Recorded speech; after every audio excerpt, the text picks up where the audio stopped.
अपेक्षा ठेवा. सर्वांना नमस्कार. 2 दिवसापूर्वी अशी बातमी ऐकली आणि अख्ख्या महाराष्ट्राच्या पायाखालची जमीन सरकली.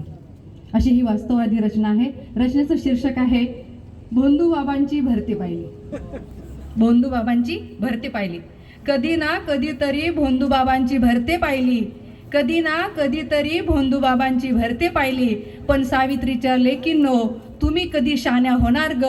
जिजाऊंचा विचार सांगा, तुम्ही कधी अंगीकारणार ग? किती जणींनी अन्याय सहन केला, किती जणींनी अन्याय सहन केला आणि किती जणींनी तर तो कळलाच नाही. आणि किती जणींना तर तो कळलाच नाही. कारण भोंदू बाबा टाबा असतात सगळे फसवे. विज्ञान युगात जगतेस आणि भोंदूवर विश्वास ठेवतेस बाई. विज्ञान युगात जगतेस आणि भोंदूवर विश्वास ठेवतेस बाई. असलं तुझं गणित खरंच आता मला कळत नाही. असलं तुझं गणित खरंच आता मला कळत नाही. 50-100 जणींचा बळी गेल्याशिवाय का खरंच तुला वळत नाही? गुंगीचे औषध टाकून कित्येक जणींना आपल्या जाळ्यात फसवलं. गुंगीचं औषध टाकून कित्येक जणींना आपल्या जाळ्यात फसवलं. आणि महिला आयोगाच्या अध्यक्षांनीच बाबांचे पाय धुवत सगळ्या नियमांना धाब्यावर बसवलं. आणि महिला आयोगांच्या अध्यक्षांनीच बाबांचे पाय धुवत साऱ्या नियमांना धाब्यावर बसवलं. एकीकडे संविधानाच्या गप्पा मारायच्या, एकीकडे संविधानाच्या गप्पा मारायच्या आणि दुसरीकडे लेकीच्या लग्नात संविधान द्या म्हणून सांगायचं. कुठल्या तोंडाने सांगायचं? सोमवती अमावस्येला मग आपलंच बोट कापायचं. सोमवती अमावस्येला मग आपलंच बोट कापायचं. वर तोंड करून पुन्हा महिला सक्षमीकरणाच्या गप्पा सांगायच्या. वर तोंड करून पुन्हा महिला सक्षमीकरणाच्या गप्पा सांगायच्या. कसं जमतं ग तुला हे सगळं? पोथी पुराण भडवा भोंदू बाबा, कसं जमतं ग तुला हे सगळं? पोथी पुराण भडवा भोंदू बाबा. यासाठीच माझ्या साऊंनी खाल्ल्या असतील का ग खस्ता? तुला तुझा कधी दिसणार आहे गरजता, तुला तुझा कधी दिसणार आहे गरजता. अशी कशी डोळ्यावर पट्टी बांधून अंधभक्त होता तुम्ही. खरं तर ज्यांच्यासाठी ही कविता आहे त्यांचं प्रमाण इथं कमी आहे. अशी कशी डोळ्यावर पट्टी बांधून अंधभक्त होता तुम्ही. तुझ्याच अब्रूची लक्तरे बघ कॅमेऱ्यात कैद केली कुणी. तुझ्याच अब्रूची लक्तरे बघ कॅमेऱ्यात कैद केली कुणी. तू कधी जिजाऊंचे विचार अंगीकारणार आहेस? तू कधी जिजाऊंचे विचार अंगीकारणार आहेस? आणि सावित्रीनं घातलेल्या झणझणीत अंजन घालून कधी उघड्या डोळ्यांनी बघणार आहेस?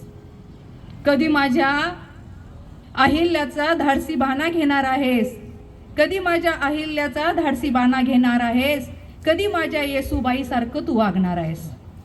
पण हे सगळं का सांगते ग मी तुम्हाला? पण हे सगळं का सांगते ग मी तुम्हाला?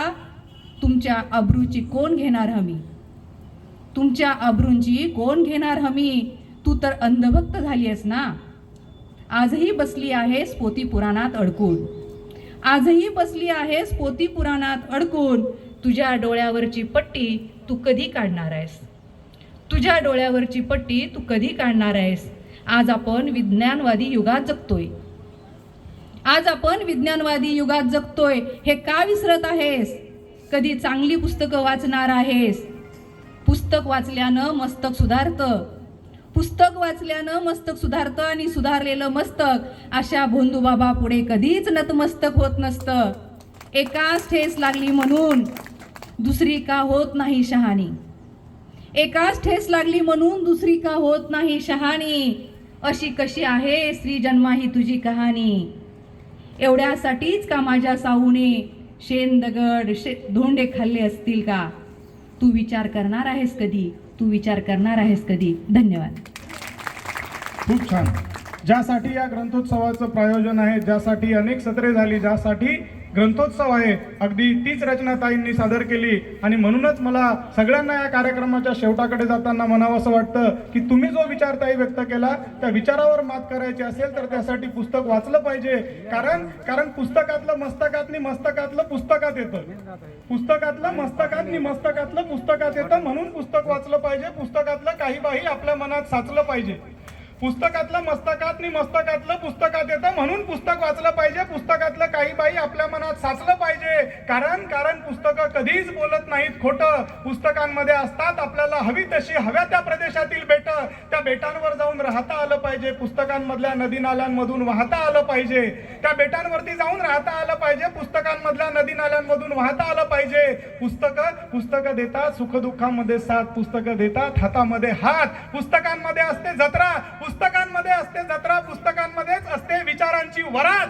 आणि सर, पुस्तकांमध्येच असते विचारांची वरात. पुस्तकांमध्ये कधीच भेटत नाही कोणालाच कुठलाच अशोक खरात. पुस्तकांमध्ये भेटत नाही कधी कुठलाच अशोक खरात.